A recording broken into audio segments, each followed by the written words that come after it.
Y vamos a dar, sin más, paso a Fabián Cabaluz, profesor en la Universidad Academia de Humanismo Cristiano, director de la revista pedagógica Paulo Freire, participante del Centro de Estudio Marxismo y Educación, y un largo participación en numerosas experiencias educativas, de educación popular, etc. Él nos va a acompañar y va a moderar esta mesa, así que Fabián, lo dejo usted al mando en esta ocasión. Bien, muchas gracias, buenas tardes, bienvenidos, bienvenidas a cada uno de ustedes, a las personas que también vienen siguiendo estas importantes jornadas, ¿no?, sobre educación y unidad popular. Vamos a dar inicio entonces ahora a la mesa titulada La educación desbordando las aulas, y vamos a contar dentro de esta mesa con 3 presentaciones, ¿no? La primera por parte de Alejandra Celedón y Francisca Gómez, ya voy a presentar la trayectoria de cada una de ellas.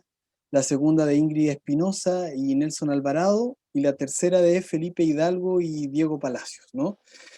Entonces, esta mesa, la educación desbordando las aulas, resulta significativa dentro del contexto general del programa de estas jornadas, ya que intenta estudiar fenómenos educativos escasamente abordados, que superan el análisis político institucional tradicional y que permiten perfilar aún más el proyecto general educativo de la Unidad Popular, sus tensiones, contradicciones y avances en materia educativa.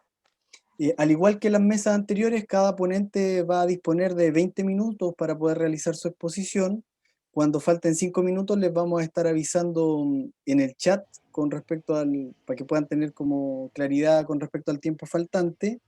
Y al finalizar las 3 presentaciones, tendremos 20 minutos para responder preguntas que vayan apareciendo en el chat, ¿no?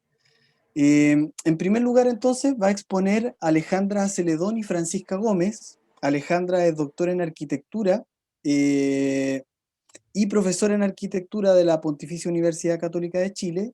Francisca, por su parte, es arquitecta y magíster en arquitectura por la misma universidad. Su presentación lleva por nombre Bus Aula de la unidad mínima, material y retórica a un proyecto territorial y político. Entonces, Alejandra y Francisca disponen de sus 20 minutos para desarrollar la presentación. Muchas gracias.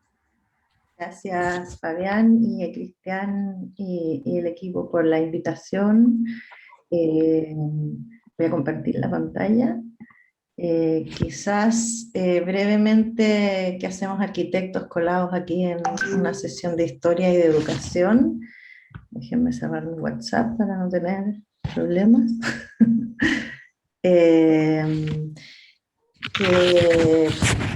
Vamos, F5, ¿cómo hago esto? Ahí. Comentar que bueno, este trabajo fue desarrollado en el contexto de un taller de arquitectura a nivel de magíster, hecho el año 2019,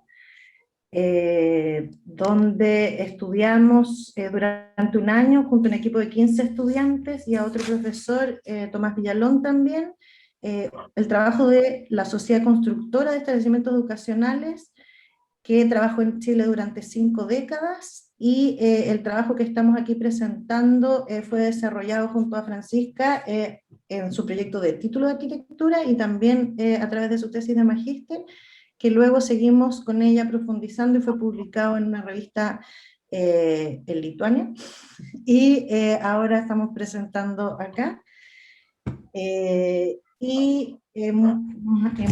Parece muy relevante por estar aquí en un contexto fuera de la arquitectura, pero ese es nuestro enfoque también, para dejarlo un poco claro, y tiene que ver con contar una historia donde cientos de buses en desuso fueron utilizados como salas de clases, en un experimento que creemos educativo y social sin precedentes, donde la periferia de Santiago se transformó en un programa de escuela abierta por el lapsus de unos pocos años, a principios de la década del 70, Nueva La Habana fue uno de los 22 barrios que emplearon estos buses como aulas enviados por la SCEE, la Sociedad Constructora de Establecimientos Educacionales, y el experimento captura un momento de la historia de nuestro país que desencadenó una visión crítica del sistema educativo y al mismo tiempo generó nuevas preguntas, tanto sobre el estatus del aula, como el bloque fundamental de construcción de la escuela, pero también no solo como edificio, sino que como institución.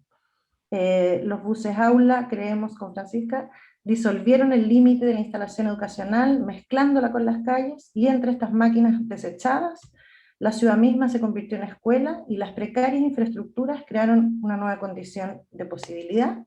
Entonces iniciamos con esta fotografía, que estaba dentro del material del taller, y que partimos investigando quién era esta mujer del primer plano, quién era esta profesora, tampoco sabíamos bien quién había tomado la fotografía, que registraba su trabajo, el trabajo de esta mujer como maestra a cargo de unos 40 niños en Nueva La Habana.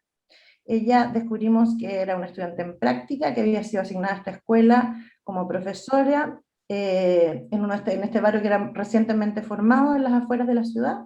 Se había fundado el 1 de noviembre de 1970 como parte del proyecto de la UP, y en este experimento educativo social tenemos ahí a casi 40 niños sentados en estos escritorios, alojados en un bus de transporte público. Entonces también es importante destacar que este campamento atrajo atención internacional, también local, igual que muchos otros aspectos del periodo político en Chile, por supuesto. El barrio fue visitado, fotografiado, filmado con frecuencia, y se crearon varios documentales al respecto. También atrajo el interés del filósofo francés Henri Lefebvre, y en este número de Espace Société, la revista científica interdisciplinar de geografía, arquitectura y urbanismo que él había fundado, se dedica en la publicación de abril del año 75, que se tituló Representaciones de la ciudad, un artículo sobre la Nueva La Habana, escrita por Christine Castellén, que estuvo y vivió en Nueva La Habana registrando la experiencia. Y este bus aula se convirtió en un caso de estudio, ¿no es cierto?, en que la apropiación social de los procesos de producción de la ciudad se desarrollaron en conjunto a la materialización de ideales políticos, confirmando a la ciudad como un espacio necesario para producir utopías concretas. Castellén da testimonio de un proceso en que el MIR trabajó con los vecinos, produciendo una organización interna esquemática que tenía como objetivo fortalecer a los pobladores para superar sus luchas urbanas, como la búsqueda por un terreno, por sus propios hogares, por su propio contenido educativo y por desarrollar una conciencia revolucionaria, pero por sobre todo colectiva. El espacio se convirtió en un medio para la política, y el campamento se convirtió en la traducción más directa de la política en un territorio. El historiador Boris Cofré ha descrito las experiencias vividas por los pobladores de la Nueva Habana como politización revolucionaria, el proceso mediante el cual problemas que antes se percibían y se resolvían individualmente, a partir del 70 comenzaron a ser enfrentados de manera colectiva. La fotografía entonces anónima de este bus con la que iniciamos transformó la sala de clase, transformada en sala de clases, cristaliza este proceso radical en un momento en que la escuela se transformó en una serie de aulas diseminadas por el territorio de la población, registrando la intensidad y coincidencia entre exploraciones sociales, políticas y educativas. El entorno pedagógico instalado en estos buses desmantelados se convirtió en un lugar donde la escuela y la ciudad se fusionaron como parte de un mismo problema, pero también de una misma solución. ¿Fran? La Sociedad Constructora de Establecimientos Educacionales en esos años venía trabajando con edificaciones sistematizadas, tanto a nivel de diseño como de procesos constructivos, implementando sistemas prefabricados que permitieran un fácil transporte para extender las aulas desarrolladas por la SCE en Chile, que fue el sistema denominado MC606, también llamado Plan Estampilla, que se distribuyó por todo el país. Consistía en una estructura de acero prefabricada común de un solo piso con un techo a 2 aguas que en términos de tamaño y simplicidad no difería mucho del espacio del bus. Sin embargo, eran radicalmente diferentes en cuanto a la definición de sus fronteras. Los edificios de la escuela MC606 se compusieron en un sitio como una serie de aulas a lo largo de un pasillo formado por pabellones.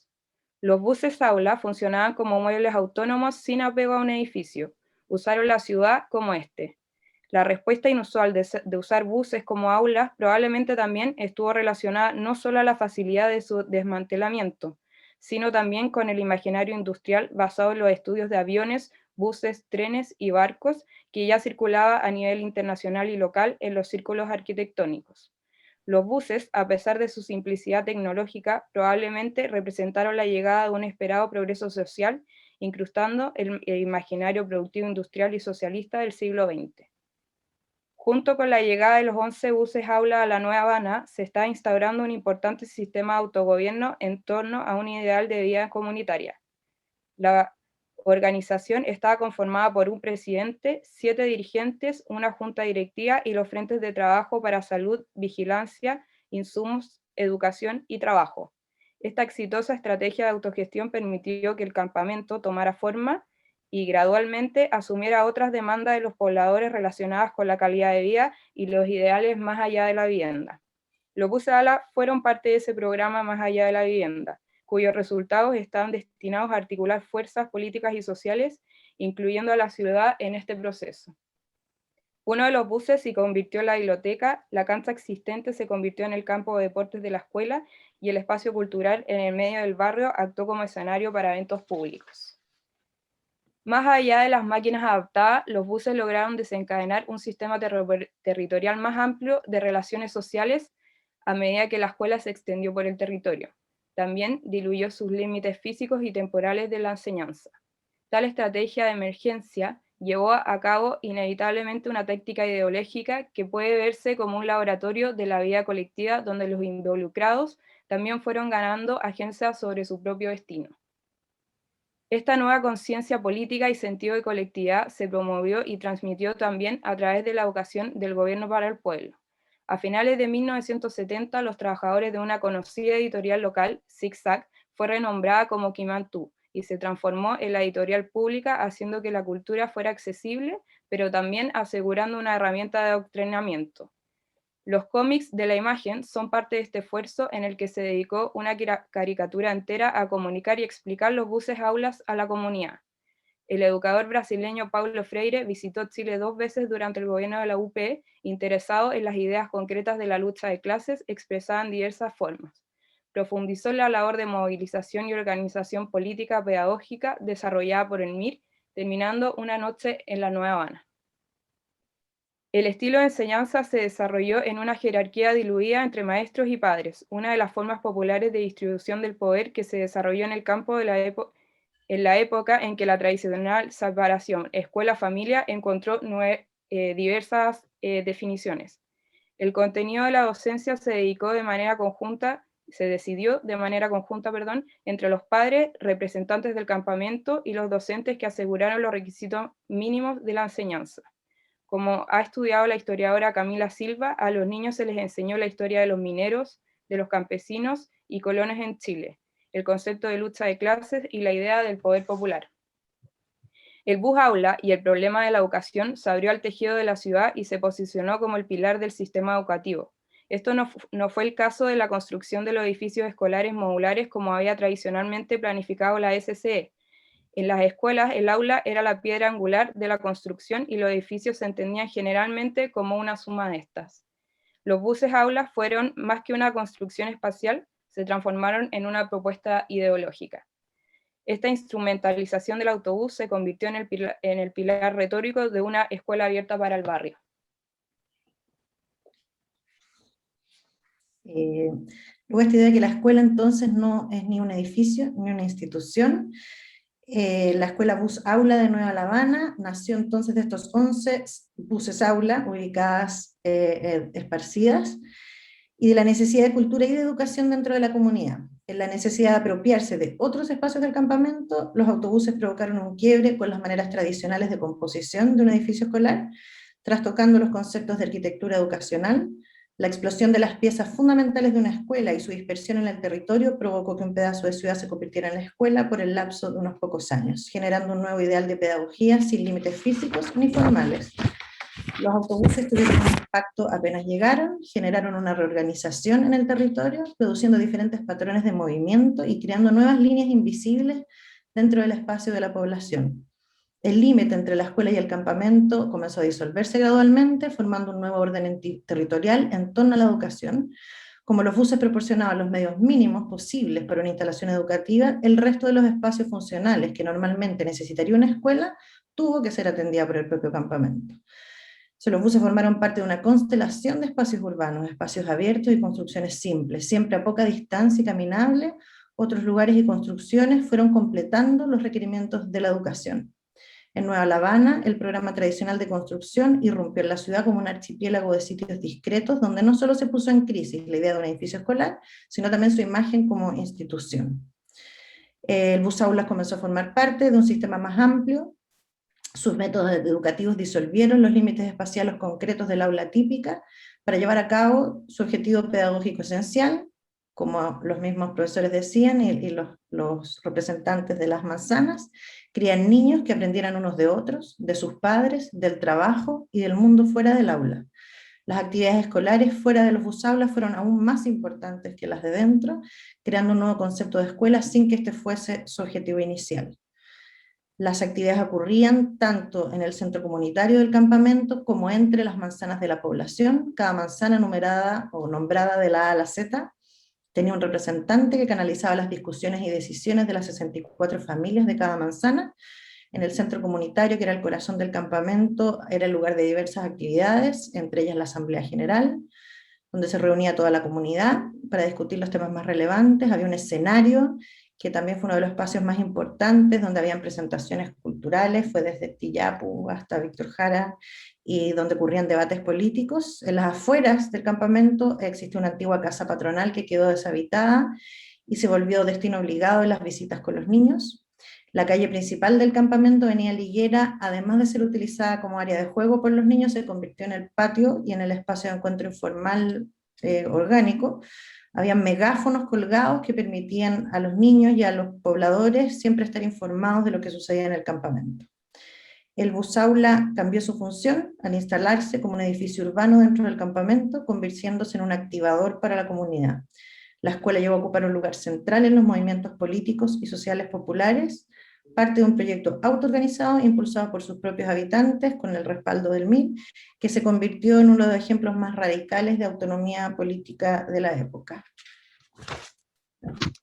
Después del golpe de 1973, el panorama en el campamento cambió radicalmente. Nueva La Habana fue allanada el mismo 11 de septiembre y su nombre fue cambiado a Nuevo Amanecer. Los allanamientos resultaron en la detención de los líderes, la resistencia de sus habitantes y la represión del aparato estatal. Cuando la vida escolar volvió, semanas después del golpe, el sector escolar había nombrado un nuevo director. Desde entonces, los militantes residentes del MIR tuvieron que pasar a la clandestinidad. Algunos profesores fueron desaparecidos, otros se exiliaron al extranjero durante semanas y meses, y otros fueron reubicados en las escuelas y tampoco regresaron. El bus aula en el centro de la fundación del campamento fue una política y una solución de emergencia. Sin embargo, se convirtió en un experimento que se replicó en otras periferias de Santiago, regó el paisaje urbano y transformó durante años la idea de un edificio escolar como una serie de aulas atomizadas a una red de infraestructura social mayor. El impacto físico de los buses fue la producción informal de espacios educativos dentro del campamento, convirtiendo a la comunidad en un campo abierto a la educación. Muchas gracias. Bien, muchas gracias Alejandra, Francisca. Se tomaron 15 minutitos, todavía les quedan 5, pero muy clara y precisa y fluida la presentación. Así que retomaremos al cerrar en el momento de las preguntas y de los comentarios con respecto a lo que nos acaban de compartir, ¿no? A continuación entonces va a exponer Ingrid Espinosa y Nelson Alvarado.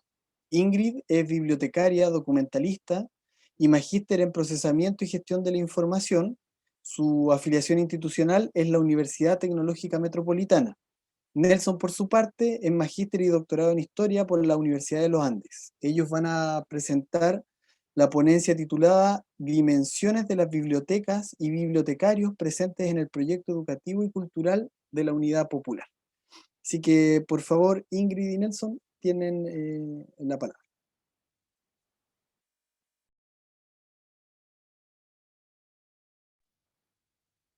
Ingrid, Nelson están silenciados. Si es que están... No se escuchan.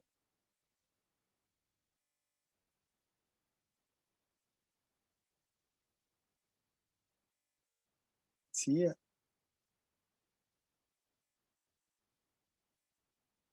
sí habrá un problema con el... Ahí sí, muy Ahí buenas sí, tardes. sí, sí, ahí sí. Antes que todo, queremos agradecer que aceptaran nuestra investigación para participar de estas jornadas. Como bien lo dijiste, su título es Dimensiones de las bibliotecas y bibliotecarios presentes en el proyecto educativo y cultural de la Unidad Popular. Tú ya nos has presentado, así que pasamos a mostrarles nuestra tabla de contenido de esta presentación.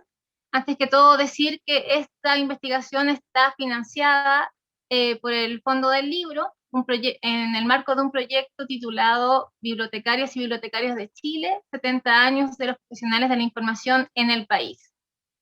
Y en la investigación nosotros identificamos 5 temas relevantes que tienen relación con las bibliotecarias y bibliotecarios y con las bibliotecas del país en el tiempo de la Unidad Popular. Hablaremos un poco de su contexto dentro de la Escuela Nacional Unificada, de las universidades también y la situación que se vivía durante el tiempo de la UP, la Editorial Nacional Quimantú y diversos centros culturales y bibliotecas comunitarias que se formaron en la época, y también hablaremos de la realidad de las bibliotecarias y bibliotecarios en el país. Buenos días. Nuestra investigación pretende descubrir y analizar las políticas de educación y cultura de la Unidad Popular y su relación con las bibliotecas y bibliotecarios. Tanto las bibliotecas como los bibliotecarios son agentes presentes en estas dos dimensiones, cultura y educación. Y hemos enfrentado este desafío de investigación a través de un enfoque bibliográfico, descriptivo y mixto, en donde asumimos primero los discursos del presidente Salvador Allende, su agenda de gobierno, y también el proceso que se va dando en torno a los grupos y las decisiones políticas que se van dando en este tiempo. Como sabemos, la Unidad Popular llega al gobierno en 1970 y en el marco de su plan de gobierno, uno de los temas centrales era la cultura popular, el tema de defender una identidad nacional que rompiera con la hegemonía capitalista y que además tenía su foco central en la defensa de las clases proletarias. Para ello se planteó, entre otras cosas, una ambiciosa reforma educacional y también una serie de cambios en las políticas que favorecieron el florecimiento de nuevas formas culturales en la sociedad chilena. Para nosotros es importante reconocer que cuando hablamos de educación y cultura en esta época, para el Estado, ambas estaban unidas en el mismo ministerio, que es el Ministerio de Educación desde 1929, lo cual va a cambiar en los últimos años a través de la creación del Ministerio de las Culturas, pero en la época cualquier cambio educacional implicaba también, por lo tanto, nuevos esfuerzos o nuevos enfoques sobre la dimensión de la cultura, en donde, volvemos a insistir, bibliotecas y bibliotecarios son agentes centrales.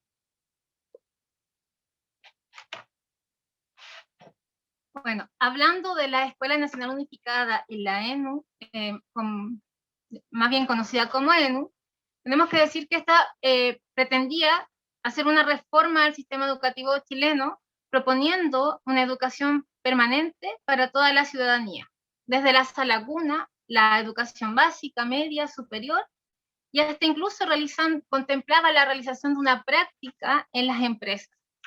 También propiciaba la educación continua y la educación de adultos y obreros, diciendo que debían educarse en todas las etapas de la vida para crear y participar del cambio social, económico y cultural.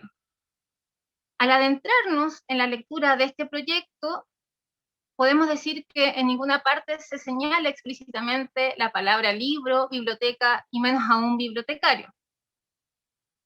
Sin embargo, también al leerlo podemos identificar diversas dimensiones y valores que están profundamente compartidos con lo que son las misiones de las bibliotecas en las sociedades. Por ejemplo, la democratización de la información y el acceso a las culturas en sus distintas expresiones, la disminución de las brechas sociales y culturales, la formación permanente y adaptada a las diversas realidades y necesidades de todas las personas en las distintas etapas de su vida. La realidad de las bibliotecas escolares en la época es descrita en un artículo escrito por Luisa Arce y Elena Montt, en el que señalan que son más bien precarias las bibliotecas escolares de la época, y también el artículo de María Luisa Arenas agrega de que son deficientes en relación a las necesidades que tiene el país. Aún así, cabría preguntarse cómo podrían haber contribuido las bibliotecas escolares y públicas al proyecto de la ENU, considerando que contaban con espacios e infraestructuras ya ganados y disponían de diversos materiales bibliográficos y de otro tipo, además de la prestación de servicios que se hacen frecuentemente y el personal, ya fuera bibliotecario formado o no, que ejercía los servicios en estas unidades de información.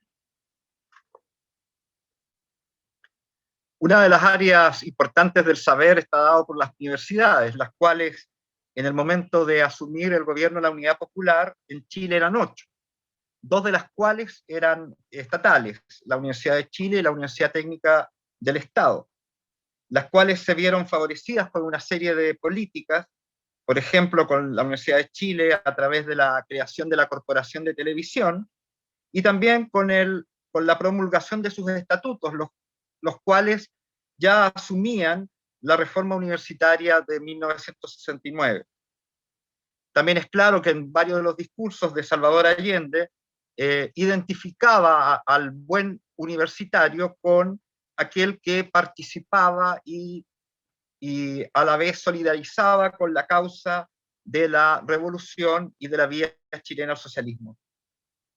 La Universidad Técnica del Estado también, ¿verdad?, contó con un gran desarrollo, creando una serie de sedes regionales, y en esta expansión además no solamente se veía el tema del aumento de matrículas, sino además también el tema de incorporar las necesidades locales a la reflexión de las aulas y a la formación de nuevos profesionales para las nuevas necesidades industriales, petroquímicas, sobre la industria de la madera y el cobre que Chile estaba enfrentando.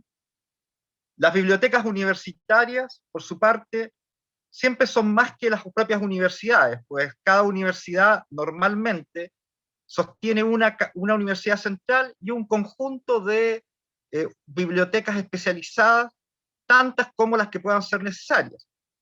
Aquí también, en el caso de la Universidad de Chile, esta disgregación de las distintas bibliotecas fue solucionado a través de la experiencia del bibliobús, la cual conectaba a través de un bus las distintas sedes universitarias y permitía el intercambio de textos necesarios. En las bibliotecas universitarias en esta época hay 2 aspectos que se resaltaban. Uno era que estas eran un espacio abierto al público, y segundo, que eran un espacio también en donde se podía compartir las distintas visiones sobre la sociedad chilena. Sin embargo, también los testimonios de la época manifiestan de que sufrieron parte de la crisis económica, muchas veces no pudiendo renovar sus catálogos, y además en algunas de ellas se vislumbraban algunos problemas, planteando algunos temas como de censura, en donde se pedía eliminar aquellos textos que no se condecían con el proceso chileno, o incluso que podían estar escritas en la lengua del imperio, como testimonian algunas bibliotecarias sobre la época.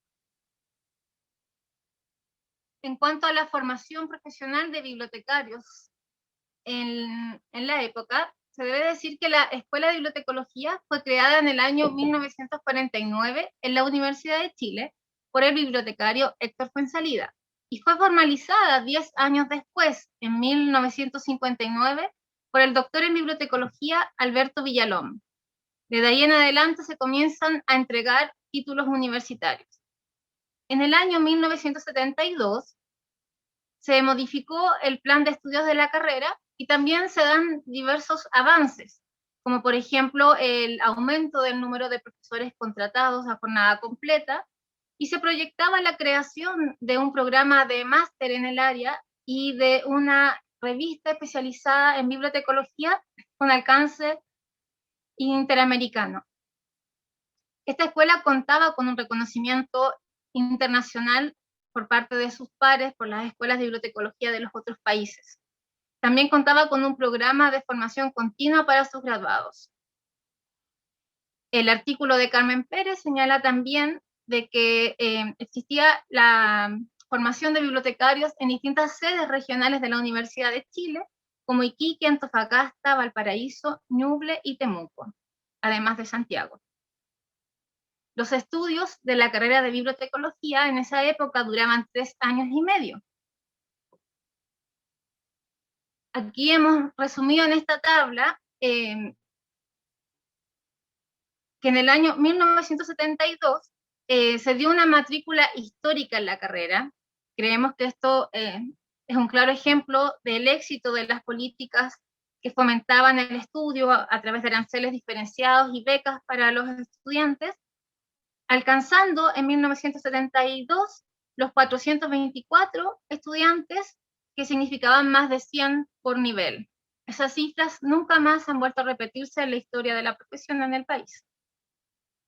En esta tabla, como les decía, podemos ver los alumnos que ingresaron tanto en el gobierno de Frei como en el gobierno de Allende, destacándose que la media de titulación de la carrera entre el año 60 y el 73 fue de 53 estudiantes, ¿ya? Y solamente en el periodo de Frei se supera esa media de 53 titulados, pero en el gobierno de Allende, incluso de los alumnos que ingresaron bajo el gobierno de Allende, se titulan casi el doble, ¿ya? Lo que da muestra del impacto que tuvieron sus políticas, al menos en nuestra carrera.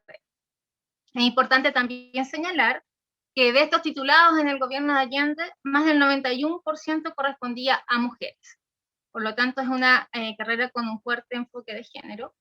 Y también decir que estos titulados, en su alto número, fueron quienes en el futuro trabajaron y dirigieron las principales unidades de información en el país. Uno de los esfuerzos significativos que aporta la cultura es el tema de la creación de la Editora Nacional Quimantú.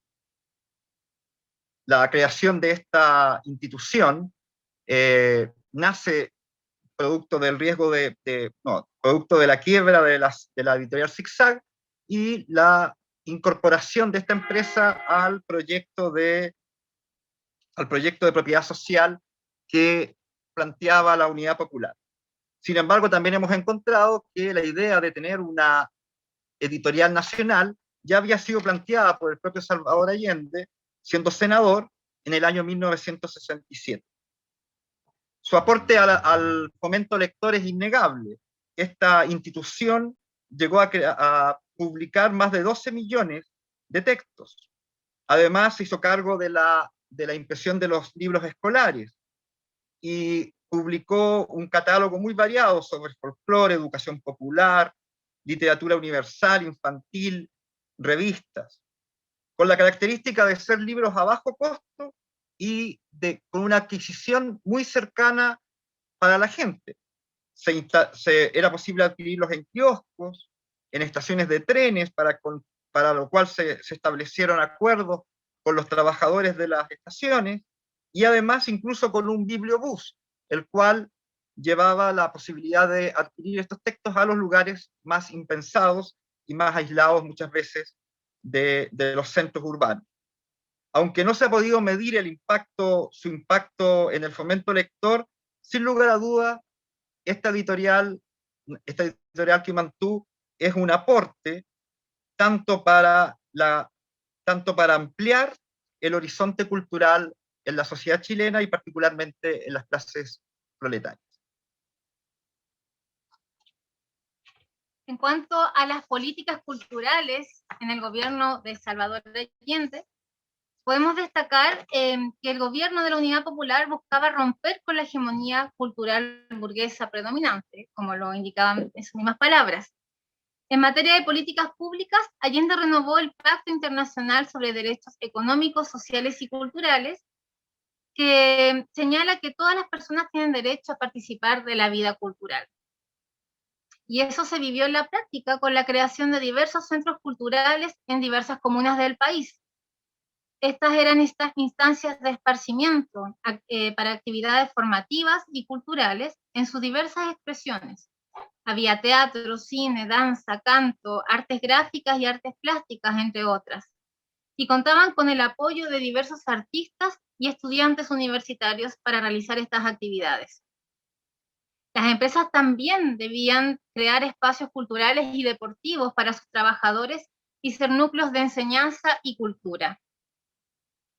En este mismo contexto de políticas culturales destaca la creación del Centro Cultural Gabriela Mistral en el edificio que había sido construido para realizar la UNTAD 3. En ese tiempo también florecieron diversas bibliotecas comunitarias, sindicales, populares y campesinas, al alero de diversas organizaciones y empresas. Varias de ellas tenían convenios con la editorial Quimantú. Algunos bibliotecarios y estudiantes de la carrera de bibliotecología fueron invitados a participar en la organización de estas unidades de información, pero la mayoría de ellas, estas bibliotecas populares, fueron creadas y gestionadas y también organizadas por los mismos trabajadores de acuerdo a sus necesidades e intereses.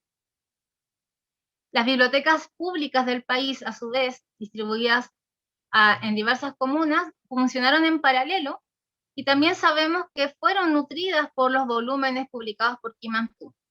Prueba de ello se detalla en el estudio de María Angélica Rojas y José Fernández, que trata sobre la quema de libros, que sucedió en estas unidades de información, las bibliotecas públicas.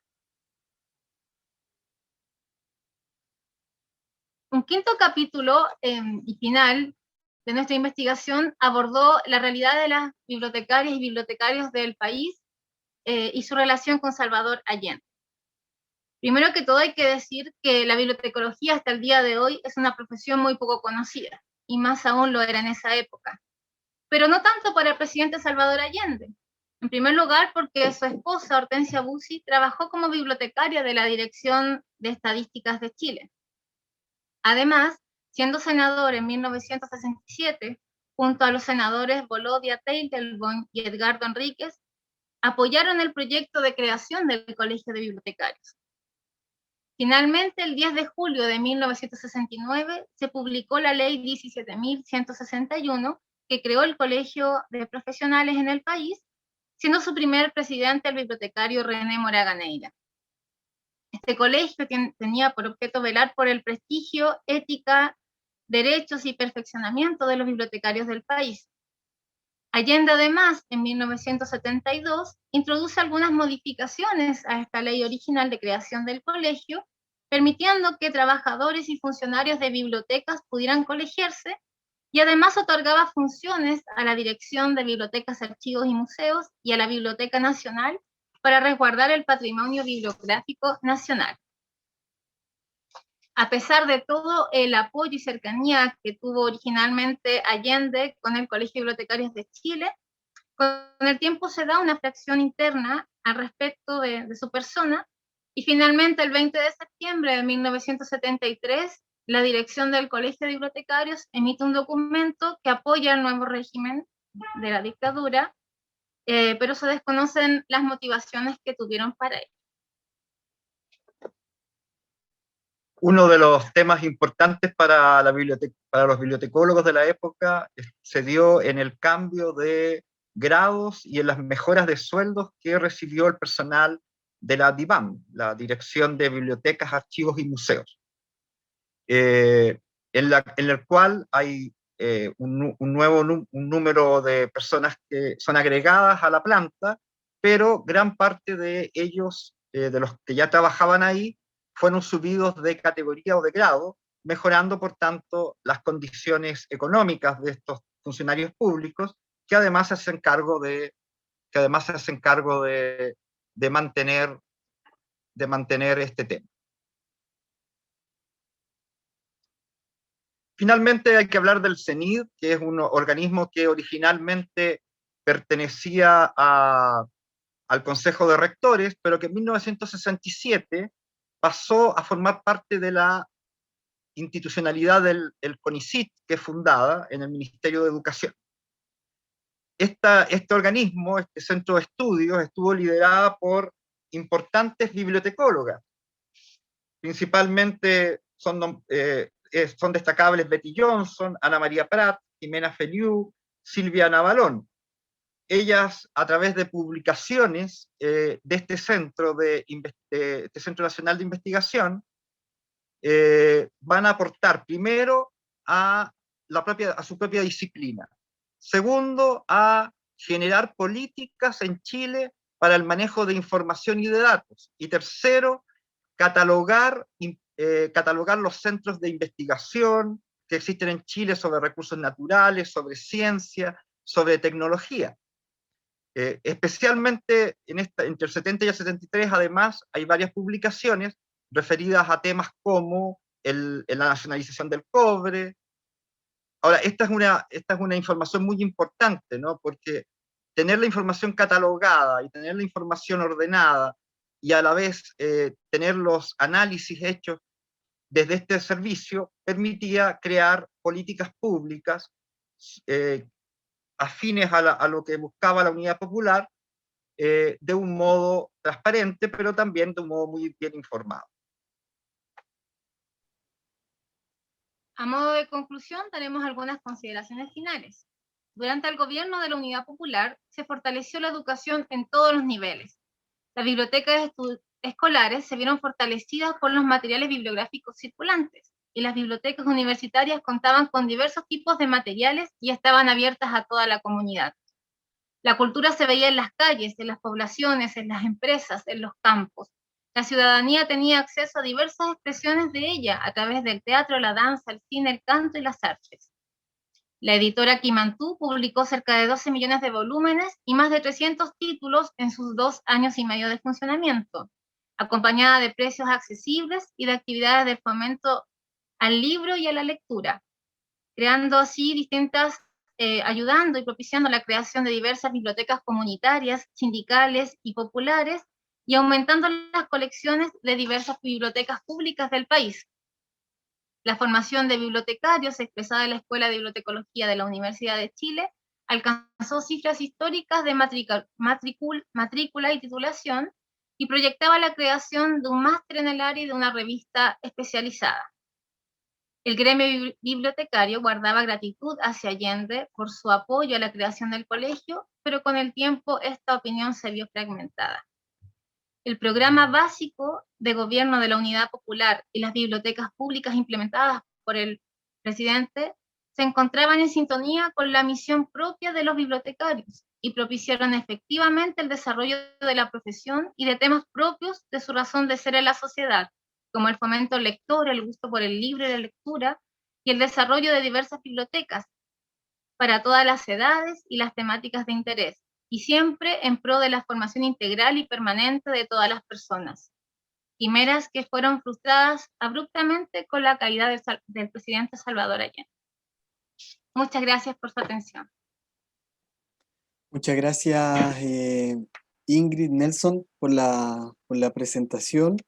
Estuvieron un par de minutitos, digamos, pasados con el tiempo, pero seguimos todavía con la mesa ahí en los tiempos que están destinados de manera como ordenada, ¿no? Porque como la primera presentación duró un par de minutitos menos, podemos seguir, digamos, con el programa sin ningún tipo de problema.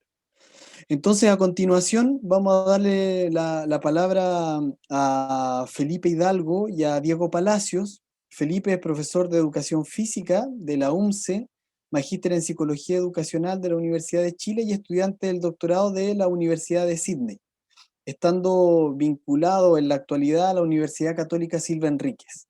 Por su parte, Diego es doctor en psicología y está vinculado a la Universidad Tecnológica Indoamericana en Ecuador.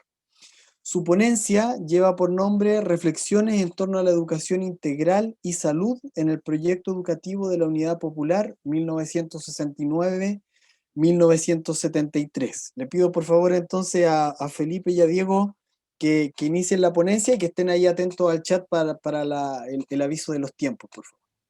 Vale, gracias por la oportunidad de participar en este encuentro. Súper contentos de poder conversar respecto a estos tópicos. Feli, no sé si puedes por favor compartir la presentación.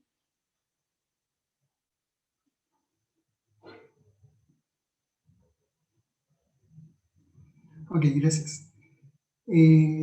Poco más atrás. Bueno, nosotros hemos estado trabajando en este proyecto que busca reflexionar acerca de la relación y la salud integral durante la Unidad Popular, particularmente durante el periodo histórico comprendido entre 1969 y 1973. Y esta preocupación nuestra nace en atención a un proyecto actual que nosotros estamos desarrollando, analizando distintas regulaciones de política educativa en Latinoamérica que tienen un marcador discursivo, una regularidad discursiva, que es la educación integral, ¿sí? Entonces, lo que nosotros estamos interrogando es este concepto, como les decía, esta regularidad discursiva, que tiene diversos efectos en la práctica en distintos sistemas educativos de la región, que es la integralidad, ¿sí? Por ejemplo, acá en el Ecuador se habla muchísimo de una educación integral apegada a los principios del buen vivir. En Chile hay otra recreación discursiva de lo que es la integralidad en términos de una cuestión mucho más neuropsicológica, de control, y por supuesto son lógicas de gobierno que se materializan a partir de determinadas racionalidades y determinados dispositivos que en la práctica van a buscar construir ciertos sujetos. Y nos pareció súper importante en algún momento en este estudio del presente poder mirar otros registros históricos, particularmente este, dado que también era un marcador importante en el discurso de la Unidad Popular y particularmente el programa de gobierno de Salvador Allende, formulado en 1969, y que de hecho en su espíritu inicial lo que plantea es lo siguiente. Dice así: este gobierno base, este programa básico del gobierno de la Unidad Popular: la educación física y las prácticas de todos los deportes, desde los niveles básicos del sistema educacional y en todas las organizaciones sociales de jóvenes y adultos, será la preocupación constante y metódica del gobierno popular. Entonces, nosotros hemos ido viendo cómo distintas preocupaciones educativas, psicológicas, sanitarias, incluso nutricionales, van configurando una amalgama compleja en distintas formulaciones respecto de lo que tiene que ver la educación, ¿cierto? Y particularmente la educación escolar, no siendo, digamos, restringida a ese campo. Y en lo particular, en esta investigación nosotros hemos desplegado un estudio de algunas fuentes documentales, de algunas fuentes también fotográficas, que les vamos a compartir el día de hoy y que de alguna forma van dando cuenta, mostrando algunas trazas de lo que es esta racionalidad de gobierno, que es lo que se esperaba desplegar durante la Unidad Popular. Y para eso le voy a dar el paso a Felipe para que nos comente un poco de cómo en este periodo histórico determinado se fueron construyendo al menos 3 tipos de preocupaciones: la nutricional, la de la asistencia médica y también el hecho de brindar servicios psicológicos y sociales desde la escuela. Así que sobre eso queremos conversar el día de hoy y espero sea un diálogo súper enriquecedor entre todos nosotros. Gracias, Diego. Comencemos. El periodo que nosotros queremos abordar y la preocupación está puesta también en pensar, bueno, cómo los discursos de las prácticas de la salud han estado presentes en el espacio educativo, especialmente en el espacio escolar. Y si uno mira como ese proceso, por supuesto que hay una relación indisociable y de muy larga data asociado con la salud y por supuesto también con cierta idea tendiente a una suerte de integralidad o algo parecido. Entonces, haciendo este rastreo de la Unidad Popular, quisimos como partir pensando en cuestiones que ocurrieron durante el siglo XX que nos permiten también comprender mejor este periodo. Una de las primeras cuestiones que podemos decir al respecto es que durante el periodo denominado cuestión social, en el cual hubo una crisis bien importante, una precariedad importante también, uno de los discursos que empezó a emerger a propósito de la crisis del 29 era una necesidad como de desarrollo económico, dijéramos, siguiendo a Josefina Cabrera, como hacia adentro. En el sentido de, y en ese sentido empezaron a emerger mucho más fuerte, a tomar sentido ciertos conceptos de la eugenesia, del mejoramiento de la raza, de la higiene escolar, por supuesto, que también está en un contexto de muchas enfermedades, epidemias, pestes, etcétera, que habían calado hondo en el escenario chileno, como también la educación técnica y otros elementos que se veían por las primeras décadas del siglo XX. Y en ese sentido, aparece fuerte como también la idea de la moralización, de la lucha contra el alcoholismo. Recordemos que tuvimos como un récord mundial en alcoholismo. La idea de los problemas con la mortalidad infantil también muy, muy fuerte. Y que tuvieron, por supuesto, una serie de repercusiones en los sistemas escolares, los programas escolares. Y, por ejemplo, donde la educación física asistió, fue muy receptiva a esos discursos, a esas prácticas. Y aparece muy fuerte también una relación entre los médicos y los educadores. Vale decir, este dúo entre médicos y educadores que tenían este fin, dijéramos, asistencial, en el nombre de la higiene, bajo todos los elementos que ya he mencionado. Y también, por supuesto, desde allí algunos sostienen como un proceso de medicalización de la infancia. Y esos discursos tenían ciertos como elementos raciales que nos ha parecido importante mirar, por ejemplo, la idea de blanquear la población, europeizar la población. Hay un texto de educación física también de 1946, que alude a la necesidad de la salud, la nutrición, para elevar el índice biológico de nuestra generación y de las venideras, etc. Y en 1938 Salvador Allende ocupa el cargo en el Ministerio de Salud, y en 1939 aparece este libro que se llama La realidad médico-social chilena. Y en él da cuenta, de manera muy general, lo que voy a decir, pero que los problemas de salud que vivía Chile tenían que ver con cuestiones, dijéramos, estructurales de las condiciones de vida, y no era una cuestión, dijéramos, de orden únicamente biológica, como el discurso médico a veces promueve. Y que era importante justamente atender a aquello para que se produjeran cambios en esa materia. Por ejemplo, aquí vemos datos de la tasa de mortalidad infantil que logró PIC mundial en 1935, y que ya para la década del 50 en adelante fue experimentando una baja importante por una serie como de políticas asistenciales que permitían como bajar esos indicadores. Pero en conjunto con estos indicadores maduros, dijéramos también, sobre todo en la época del Frente Popular, en la época del 50, posterior al 50, hay algunas vinculaciones también que podemos ver asociadas con esto. Por ejemplo, hay aquí una de la Junta Nacional de Auxilio Escolar de 1959, y que dice que la finalidad era mejorar las condiciones de alimentación, salud y culturales de los escolares primarios de todo el territorio, para incluir benéfica y oportunamente sobre la raza y las generaciones venideras en el mejor periodo para ello, la escolaridad primaria.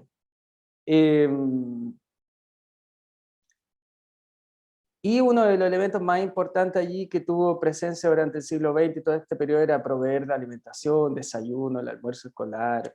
Eso era como un elemento, dijéramos, clave. Porque aquí quiero leerle un diagnóstico que hacía por aquella época el doctor Riquelme, que aparece en el texto de María Angélica Illanes, el dramático diagnóstico de la nutrición escolar chilena, y algunos vínculos que hemos ido viendo. Por ejemplo, dice, estudios realizados por médicos del Departamento de Alimentación del Sistema Nacional de Salud revelan que la alimentación de nuestros escolares está basada en pan y azúcar en un 100%, papas 75%, fideos, porotos, cebollas 50%. Que son la base fundamental de las raciones que consumen nuestros escolares. La leche es consumida en pequeña cantidad, igualmente los vegetales de hoja verde y amarilla. Pero en conjunto con eso, dice lo siguiente, aparte de los problemas físicos que pueden tener los estudiantes, dice, presentando también una incapacidad o una limitación en sus capacidades de aprendizaje, que los maestros comprueban día a día en el mal rendimiento en la enseñanza. Entonces empezamos como a ver esos vínculos asociados con la salud y la necesidad de la salud, no solo como una cuestión en sí misma, sino que también vinculada al aprendizaje, al rendimiento, y que como ha investigado Pablo Toro Blanco también, la instalación de finales de la época de la década del 40, de la instalación de la idea de la formación de capital humano avanzado. Por ejemplo, también dice, se ha estudiado asimismo la relación que existe entre fracaso escolar, reacciones temperamentales y reacciones antisociales de estos escolares. Y se ha podido comprobar la estricta relación que estos fenómenos tienen con el estado de desnutrición que padecen. Bueno, en ese tiempo aparece muy fuerte la idea del vaso de leche como una política relevante. En ese periodo también el desarrollo de una serie de políticas públicas que permitió generar como una orgánica en materia de salud, la idea de salud pública. Ahí hay una serie como de instituciones y que dieron un marco, dijéramos, legal, orgánico, para lo que después ocurriría para lo que ocurría también en el espacio escolar. Estaba muy fuerte, por ejemplo, la labor asistencial, de ayuda, que después tomó esta forma de JUNAEP en el 64.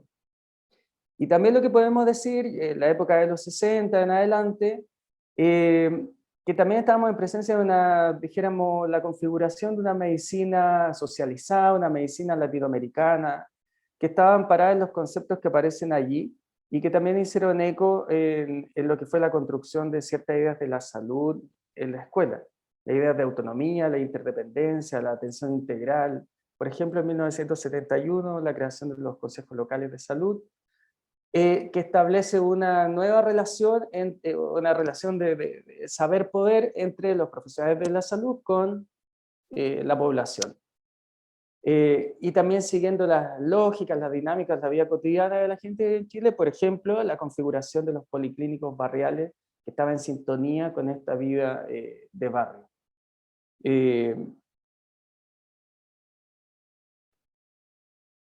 Bueno, y podemos ver que el dispositivo de la salud en la escuela no parte en el siglo XX, sino que parte mucho antes. Bueno, uno podría arrastrarlo hasta la época de la colonia, pero se ha estudiado muy fuertemente desde finales del siglo XIX hacia adelante. Y ahí hemos puesto como algunos hitos relevantes que fueron configurando lo que ha sido la trayectoria ligada con la educación de los cuerpos, de la salud en la escuela. Por ejemplo, las colonias escolares que aparecen con Villalobos desde 1904 en adelante, todavía persisten, ¿cierto? Las ollas escolares, también a principios de siglo. También este vínculo con la psicología, que no es solo cuando aparecen más fuertemente los psicólogos en 1946, 1947, sino que también desde los primeros experimentos de psicología experimental que tenían relación con esta identificación de niños anormales que generaban problemas al desarrollo normal de las clases, como decían en aquella época, y que Fuentes ha hecho un estudio interesante respecto a aquello. Lo mismo los trabajos de Eloísa Díaz al respecto. Bueno, y aquí como mencionaba también, quisimos tomar una cita a propósito de este vínculo que se iba generando entre la necesidad de alimentar a una población que estaba principalmente con alto índice de desnutrición, en contextos también de distintas enfermedades, epidemias, cólera, tisis, tuberculosis, en 1957 también cierto influenza, y que parecía importante aquello, pero también como esta idea de defender nuestra raza a través de los escolares chilenos, de los niños, los jóvenes, la idea del patriotismo, y que quisimos colocarla aquí también para analizar los discursos que se promovían. Y observamos que en el programa básico de gobierno de la Unidad Popular aparece un apartado de la página 31 que no profundiza más, sino que dice justamente eso que está allí. El título se llama Educación Física, dice la educación física y la práctica de todos los deportes, desde los niveles básicos del sistema educacional y en todas las organizaciones sociales de jóvenes y adultos, serán la preocupación constante y metódica del gobierno popular. Recordemos la importancia que fue adquiriendo el deporte desde, bueno, que llegan con los inmigrantes, el fútbol, tenis, pero que después fue, que al principio era una práctica de la élite, pero que luego fue tomándose por los sectores populares, que se fue masificando mucho. Recordemos el Mundial del 62, los equipos de la Universidad de Chile, el 64, el 65, el 69 también. Entonces era muy importante el deporte para la conformación, a principios del siglo, la conformación de este caballero, del gentleman y todos los valores que se promovían, pero también fue tomando después otras identificaciones relacionadas con ciertos colectivos, con ciertas identificaciones con grupos, y que parecía importante, pero aquí también vinculado con la idea de la configuración del deporte como promotor de los valores del gobierno de la Unidad Popular.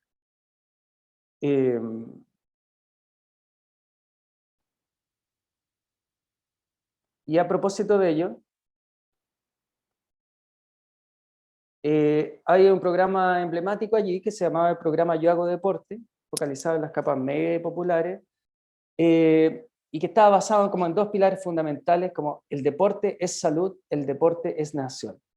En el periodo de Allende, la educación física y el turismo popular y la recreación estaban dentro, dijéramos, como de un mismo paquete que estaba vinculado como con el área social. Y dentro de los puntos importantes que podemos decir, un proyecto de ley relacionado con educación física, deporte y recreación para el fomento masivo, tanto en las escuelas como en las universidades, el plan de canchas populares, 89 multicanchas en Santiago se desarrollaron, quedaron 28 listas, 61 en construcción, según algunas como estadísticas, 34 en construcción en el resto del país. La coordinación, centros de iniciación deportiva en distintos lugares que se coordinaban con los centros comunales de deporte y recreación. Entonces aparece como una orgánica diferente la idea de masificar el deporte que también lo había venido haciendo Frei Montalva con la ley del deporte y la DIGEDER en los años 70, y también incluyendo como el vínculo también con la televisión, en la generación de campañas relacionadas con el deporte y todo aquello. Entonces, ahí hay dos fotos del Estadio Nacional, un centro como un lugar emblemático donde buscaron cómo generar una serie de actividades no solo para ciertas competencias o para eventos, no sé, cuando Neruda gana el premio Nobel, sino que también para la práctica masiva del deporte. Y dentro de estas 40 medidas del gobierno de la Unidad Popular, destacamos, dijéramos, como tres líneas. La primera, políticas tendientes como al plano nutricional. Ahí está la medida 14, por ejemplo, brindar desayuno a todos los alumnos de la enseñanza básica y almuerzo a aquellos cuyos padres no se lo puedan proporcionar. Y la medida 15 también, que está relacionada con la leche para todos los niños de Chile, y que se proponía asegurar medio litro de leche diaria como ración a todos los niños de Chile. Esa política como que continuó hasta la fecha. En segundo lugar, en medidas tendientes al plano, dijéramos, pusimos médico asistencial, como fueron las medidas 16 de estas 40 medidas, relacionadas con el consultorio materno-infantil en cada población. La medida 25 de asistencia médica y sin burocracia, como le llaman en el título, y la 26 que está enfocada en proveer medicina gratuita en los hospitales. Y por último, como decíamos, el fomento de las actividades deportivas y recreativas. Está la medida número 29, fomentar la educación física mediante la creación de campos deportivos en las escuelas y todas las poblaciones. También organizar y fomentar el turismo popular. Y la 17, que se llama verdaderas vacaciones para todos los estudiantes, que consistía en que invitar a los mejores alumnos al Palacio Presidencial en Viña del Mar. Y nos llama también la atención la medida número 13, que más bien operaba como una suerte de principio, que podríamos decir que de aquí nacían las demás, que decía literalmente: el niño nace para ser feliz. Entonces, vemos una serie como de elementos que están presentes allí, y como para ir cerrando, a propósito del tiempo, vemos algunos indicadores de los avances que, a propósito de las medidas que se instalaron y que nosotros pudimos rescatar. Aquí lo mismo, por ejemplo, los kilos de leche, las mezclas proteicas en los distintos años, de 1971, 72, 73. Y creo que hemos cumplido en el tiempo. Queríamos como cerrar, como a modo de, más que como cerrar, como reflexiones finales, como estos discursos que han estado presentes en gran parte, finales del siglo XIX, también durante el XX, e incluso previamente, relacionados con la raza, la salvación, también cuestiones vinculadas al género que no los pudimos mencionar, también estuvieron presentes en este proyecto, y que a veces, como en el nombre de la salud o en el nombre del deporte, como cuestiones dijéramos, como despolitizadas o como inocentes de estos elementos, de pronto no han sido como miradas, dijéramos, más críticamente o más analíticamente, y que nosotros queremos aportar justamente con mirar aquí. Gracias. Muchas gracias, Felipe y Diego, por esta tercera ponencia que hemos escuchado, para poder dar cierre, digamos, a la primera parte de la mesa, ¿no? Que es la presentación de las ponencias, y ahora poder abrir una instancia más de reflexión colectiva, de diálogo. Entonces, para eso estamos recogiendo algunas preguntas que puedan salir por parte de las redes sociales, o si es que hay alguna pregunta dentro de quienes están aquí, dentro de la plataforma Zoom, que las puedan formular también en el chat, ¿no?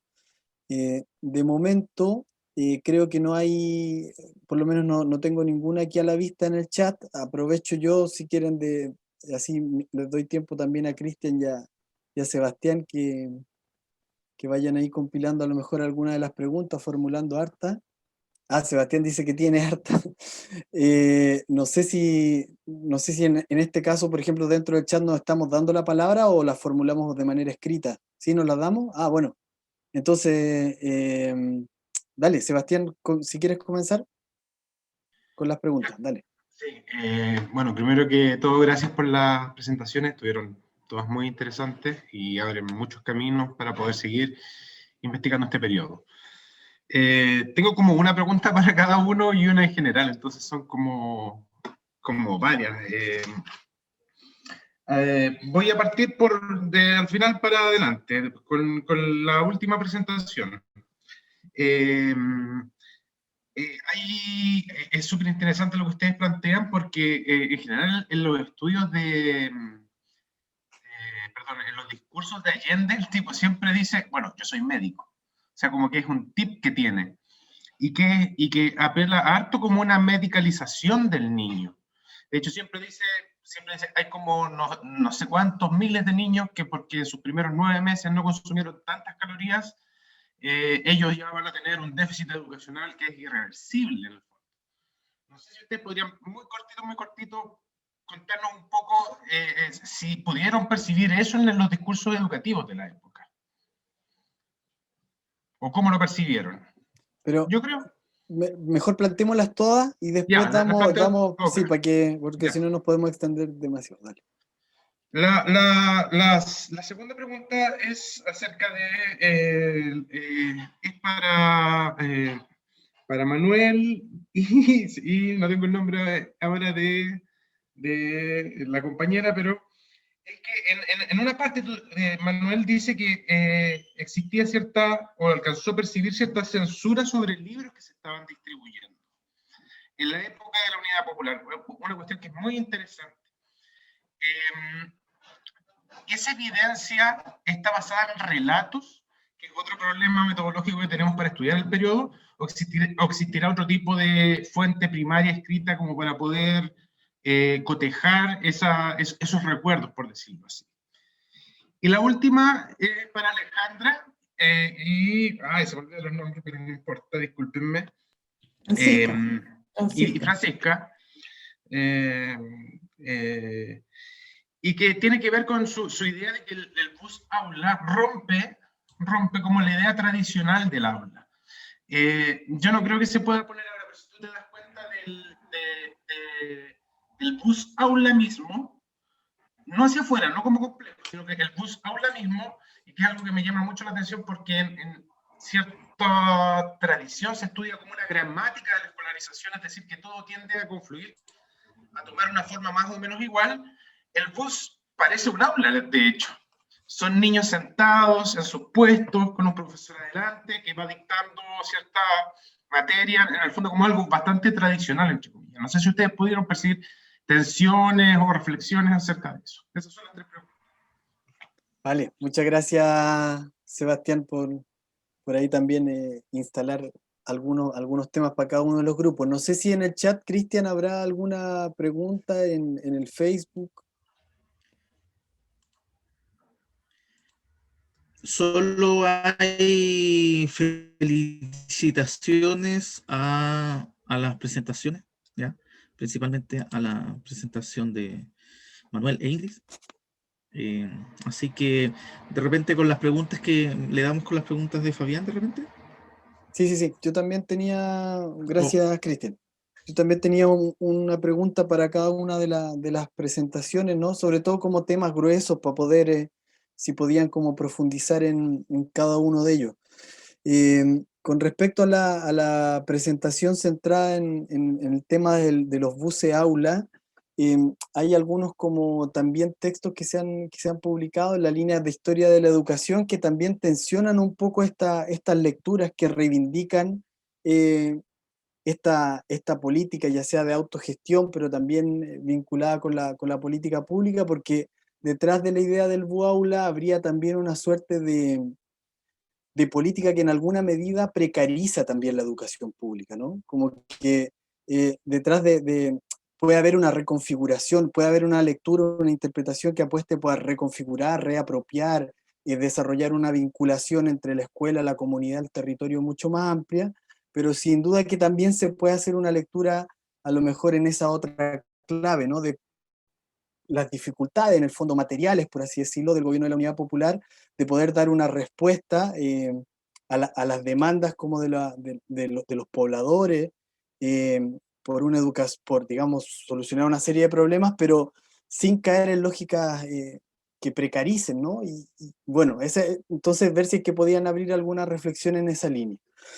Después lo segundo, con respecto al trabajo presentado en torno a las bibliotecas y los bibliotecarios, también quería pedirles si podían profundizar en las experiencias de las bibliotecas comunitarias, sindicales y populares, sobre todo si es que podían a lo mejor señalarnos si es que existía alguna vinculación con organizaciones políticas, con partidos, cuánto de ese vínculo ahí, como ese desafío de la época, muy puesto en el tema de la formación política, podía ser cubierto por este tipo de instancias organizativas. Última presentación, centrada en lo de la educación integral, también ahí pedirle a Felipe y a Diego si es que podían a lo mejor darle alguna vuelta a cómo se vincula esta idea de la integralidad con el debate, con debates como teóricos y políticos de la época, ¿no? Cómo desde la lógica del socialismo, del ideario marxista, se reivindicaba o se releía esta idea de la integralidad, ¿no? Hay dos como conceptos que yo creo que están hermanados, la idea del hombre nuevo y la idea de la omnilateralidad, ¿no? Como un principio también para organizar la educación y bueno, todo eso. Los dejo ahí planteados como temas grandes para ver si es que pueden incorporar alguna reflexión en esa línea. Y bueno, hay dos preguntas, perdón, del Facebook que para Felipe y Diego. La primera es a qué se refieren con esto de la medicalización de la infancia, y la segunda, por lo menos no la veo, ahí está la segunda. Felicitan a los presentadores, a Felipe y Diego, si han encontrado persistencia de discursos de raza chilena, un poco al estilo Frente Popular, en el discurso de la política educativa sanitaria de la Unidad Popular. Entonces yo creo que podríamos tomarnos 5 minutos cada uno de las ponencias para responder y para abordar algunos de estos temas que se pusieron aquí en esta instancia para la reflexión. Comenzamos entonces con Alejandra y Francisca, por favor. Ya voy a ser bien breve para que si la Fran quiere complementar tenga el tiempo. Sí, Sebastián, yo creo que ahí el aula, el bus como aula interior, responde a la imagen que tenemos del siglo XII, ¿sí? De la jerarquía profesor adelante, alumnos sentados pasivos, y lo que cuestionamos es más bien el aula como construcción en términos de arquitectura, que las escuelas han sido una repetición de aulas frente a un pasillo que construyen un edificio. Entonces, como construcción material, el aula ya no es lo que va a componer un edificio, sino que se suelta y empieza a articularse de otras maneras. Y también retórico, porque a pesar de que esa aula interior dentro del bus es completamente igual a el aula que decimos nosotros, la MC 606, que está repartido por todo Chile, que es muy conservadora, no era lo más relevante que ocurría dentro de la actividad escolar del día. O sea, estaba mucho afuera, el frío frenaba, pero sí, lo que es del aula hacia afuera lo que nosotros cuestionamos más que hacia adentro. Y brevemente el tema de la precariedad, por supuesto, o sea, algo que era difícil éticamente incluso como de celebrar, porque es algo que nació de la precariedad, o sea, de la necesidad, no de un proyecto pensado, ¿qué tal si la escuela es ciudad y el barrio se involucra, sino que tiene un lado más positivo que tiene que ver con la autodeterminación, autonomía de decidir los contenidos. No queremos la historia de Enrique VIII, queremos la historia del trabajo, etcétera, pero luego el problema material nace de la absoluta desprovisión, precariedad, es de emergencia el envío de los buses, y creo que esta es una versión bien reducida del documento más largo, pero tratamos de tratarlo en el ensayo más largo. Sí, me sumo a las palabras de Lale. Yo creo que de esa tensión, en el fondo, lo que nosotras buscamos fue rescatar como la misma comunidad fue capaz de dar vuelta a la cara a la precariedad y de buscar en otros lados, justamente fuera del bus, cómo hacer su educación y cómo hacerla especial. Entonces, en el fondo, les recomiendo el documental que está en YouTube. Si uno busca Nueva Habana, van a poder ver el documental, de cómo llevan a los niños a ver las construcciones, les explican cada ladrillo, o les llega un ladrillo que no les gusta y dicen, no, nosotros no estamos dispuestos a construir nuestras casas con esto. Entonces, lo que pasó justamente afuera del bus es lo que nosotras como ponemos en cuestión y decimos que ojalá se viera algo así como experimentalmente hoy en día. Eso. Bien, muchas gracias Alejandra, Francisca. Ingrid, Nelson, por favor, tienen la palabra. El micrófono está ahí. Sí. Ahí sí. Te agradecemos tu pregunta, Sebastián, y como tú dices, sí, para poder construir parte del tiempo de esta época es bien difícil encontrar fuentes que no sean relatos. En este caso en particular, el relato para construir cuál era el ambiente o las problemáticas de las universidades en el periodo 70-73, recurrimos a el libro de María Angélica Rojas y José Ignacio Fernández, El golpe al libro y a las bibliotecas de la Universidad de Chile, que fue publicado por la UTEM, en donde en la primera parte ellos reconstruyen a través de testimonios cómo era el ambiente. Y uno de esos aspectos que aparecen entre los testimonios dados ahí es el tema de de las dificultades que comenzaron a tener con el tema económico para mantener los catálogos, la renovación de textos, y el otro fue que en algún momento, por lo menos hay un testimonio, que habla de que hubo gente en la biblioteca de medicina que fue a hablar con personas encargadas pidiendo que se saquen de los catálogos obras de Estados Unidos y de Inglaterra por ser consideradas imperialistas. Pero eso queda como testimonio recogido, digamos. Y con eso, por lo tanto, la posibilidad de reconstruir esto es los testimonios dados en esta obra.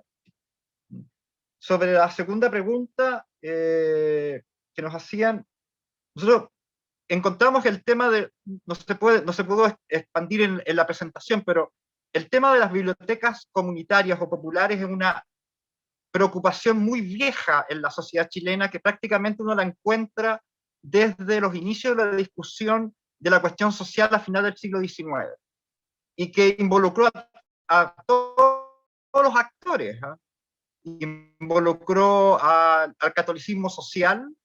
En 1884 ya planteaban en el Congreso de la Unión Católica la necesidad de bibliotecas para obreros, también desde los propios sindicatos, desde el mundo anarquista, incluso hay la creación de prensa y de bibliotecas dirigidas en las primeras décadas del siglo XX, y también los encontramos en el programa del Partido Socialista de los 30.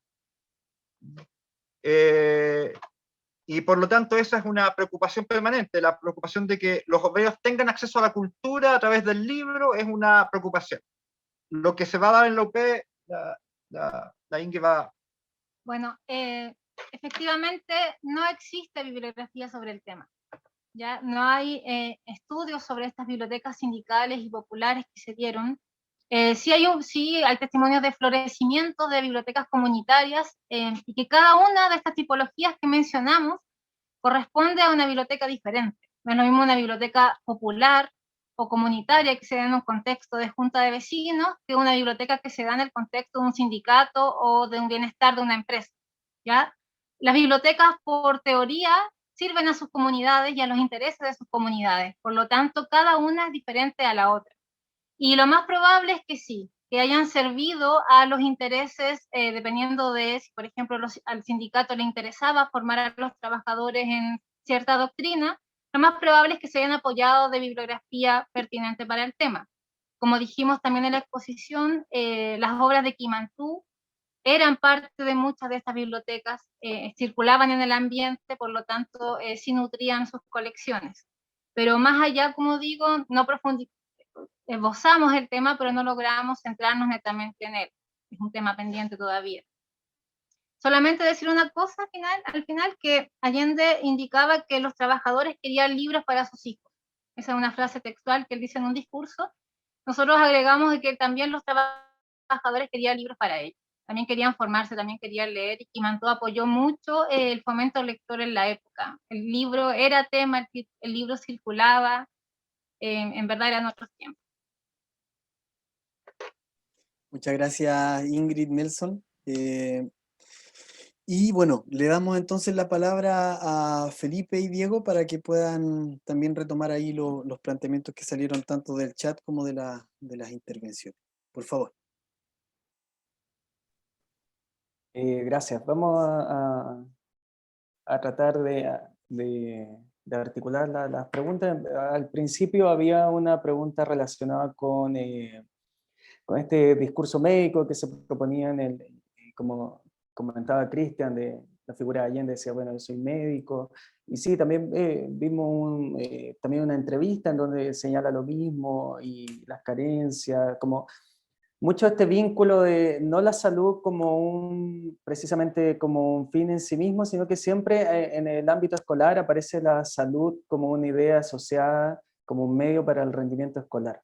Y también la salud asociada como una forma de, en el nombre de la salud, que moralizar principalmente a los niños pertenecientes a las clases populares respecto a los estilos de vida que ellos llevan, configurados desde esa matriz moral como no saludables, etcétera, etcétera. Entonces eso como una primera cosa, y por supuesto, sí, tenía ese elemento, y por supuesto que el discurso de la salud de la escuela estaba configurado por el saber médico, que era algo que tampoco él se podía escindir de su profesión. Por supuesto que tenía ciertos matices y elementos como social a propósito del contexto donde estaba. Y vemos que esa valoración y legitimación del saber médico ha estado presente muy fuertemente en la configuración de las prácticas cotidianas de la escuela, del currículum escolar, etc. En el campo de las acciones que se desarrollaron durante, por ejemplo, todo el siglo XX, por ejemplo, las medidas que están presentes en el plan de la Unidad Popular, que estaban como desde una perspectiva muy, dijéramos, médica, en el sentido de que se propone esta suerte de binomio de actividad física, alimentación, y también se suma este elemento como de recreación, turismo popular u otros elementos que vendrían estar asociados con esta suerte de equilibrio psicofísico, como después llamarían en la dictadura, el equilibrio emocional, etcétera. Y que también nosotros hemos visto que ese discurso médico tan fuerte está presente en otro trabajo que hemos hecho con Diego respecto a la actualidad, por ejemplo, investigando estos indicadores de desarrollo personal y social que se instalaron como ley desde el 2013 y son operativos desde el 2014 en la política pública, y que aparecen, por ejemplo, los estilos de vida saludable, que están asociados con cuestiones como la retención escolar, la motivación escolar, la autoestima y otros elementos, como también otros que también definen y que son políticas actuales, como los de inclusión educativa y la configuración de estudiantes como patológicos y otros normales. No sé si te gustaría como indagar un poco respecto a los discursos psicologizados que están en relación a aquello que hemos un poco indagado como para cerrar eso. Y solo por último, la medicalización de la infancia también veíamos que todos los procesos pedagógicos o todos los procesos que ocurrían en la escuela y la significación, la comprensión de los niños, a propósito de lo que llamamos la medicalización, estaba cruzado por el saber médico para entender su constitución como su despliegue en el espacio escolar. Eso diríamos muy generalmente que podemos definir como la medicalización de la infancia para la persona que preguntó. Diego. Claro, complementar justamente que desde un punto de vista más discursivo, esta colonización del discurso médico por sobre una lectura más social, más integrada, de lo que es, por ejemplo, la situación de la infancia. Y interconectando algunas de las preguntas que nos planteaba Sebastián al inicio respecto de esta comilla muletilla, hay un discurso súper interesante que da Allende el 7 de abril del 72, a propósito del centenario del Hospital del Salvador, y dice, refiriéndose a la enfermedad, es muy bonito lo que dice. Dice, a pesar profundamente de lo que representa la permanencia de un enfermo en la sala de un hospital, con un costo diario que debe alcanzar hoy a 180 escudos por cama. Al comprender entonces que muchas veces, sobre todo los niños, el esfuerzo de los médicos, las enfermeras, el personal auxiliar se quiebra cuando el muchachito o el niño recuperado en el establecimiento, la salud, y vuelve al medio hostil de su casa, sin agua, sin alcantarillado, con alimentación insuficiente. Hay una cierta problematización de la situación de la infancia en lo que tiene que ver respecto de la situación sanitaria, nutricional, deportiva y recreativa del niño chileno en ese contexto, niño chileno en ese contexto. Y después sigue con una cuestión que a mí me resulta muy como estremecedora, porque dice, pero más que nada, y es importante señalarlo, a pesar de plantear estos aspectos diferentes a la concepción tradicional que caracterizó nuestra medicina, hay una especie de quiebre discursivo, un quiebre de la regularidad discursiva, como planteaba Pablo en su pregunta. Nunca, y por suerte, se perdió el sentido humano que ella debe tener. A propósito de lo que tú planteabas, Fabián, del hombre nuevo, ahí hay una especie de invitación. Dice, son los trabajadores de la salud, cualquiera que sea el nivel de desempeño, los que deben tener conciencia, y la tienen en la inmensa mayoría, cuando es lo que necesita de humano, el humano que enfermo llega, y que reclama, a veces, antes que el medicamento, es la palabra tibia, de la comprensión de aquellos que deben aprender. ¿Cierto? Entonces ahí se conectan algunos elementos respecto de cómo hay una reconfiguración bien creativa del discurso médico, que no es la misma medicalización brutal que hoy día vivimos en Latinoamérica, particularmente en Chile, que todos los problemas parecen resolverse, se espera, o en el diván, o a través del psicofármaco.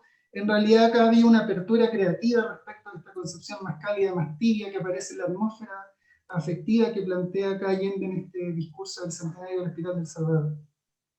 Y esta pregunta que nos plantea Pablo respecto de si hemos encontrado alguna persistencia de discurso de raza, digamos, en el discurso propiamente tal, no. pero sí aparece en términos del ideario del fenotipo del deportista uruguayo, por ejemplo, en la época, sobre todo en relación con los deportes, del deportista porteño bonaerense, del uruguayo como este niño que debe ser más nutrido con leche para alcanzar un cuerpo más fornido. Hay una cierta preocupación por el cuerpo respecto a este cuerpo más fornido que lo tienen los uruguayos que no ganaban las Copas América, que había un poco ahí esa materialización en el fútbol, ¿sí? No lo hemos rastreado tan rigurosamente, sí, Pablo, pero al menos está como preocupación, y agradecemos la pregunta porque nos sirve para continuar. No, y por último, que también las problemáticas sociales que estaban presentes en la época del Frente Popular tampoco modificaron tanto sustancialmente en el periodo de la Unidad Popular, por lo tanto, también esos discursos tuvieron como, a propósito de la generación y emergencia de esos discursos, estaban en las mismas condiciones.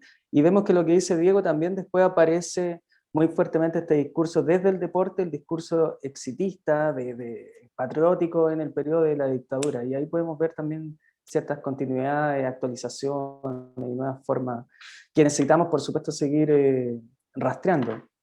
Eso podríamos decir. Bien, muchas gracias Felipe, Diego también por sus últimas intervenciones. Bien, con esta entonces palabras vamos a dar término a esta mesa titulada La educación desbordando la aula. Sin duda que quedan ahí varios temas sobre la mesa. Si estuviéramos de manera presencial nos iríamos a tomar alguna cosita ahí para poder seguir conversando, almorzar a lo mejor juntos y poder seguirla. Pero bueno, esperemos poder darle continuidad también al diálogo que nos propusieron y todos los temas que pusieron sobre la mesa. Gracias a cada una de las personas que también asistieron a esta primera tanda de jornadas de la mesa, de mesas, digamos, durante la mañana. Y bueno, le paso la palabra a Cristian, a Sebastián, no sé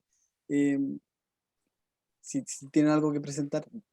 Dale, Cristian. Sí, muchas gracias a todas las personas que estuvieron hoy día participando en esta mesa, específicamente, también a las personas que estuvieron en la mesa anterior, sobre las escuelas normales. Me parece que efectivamente en 20 minutos de repente no se alcanzan a presentar todos los datos, investigaciones, perspectivas que uno encuentra, pero un poco me quedo contento con varias, digamos, intervenciones, discusiones que se presentaron.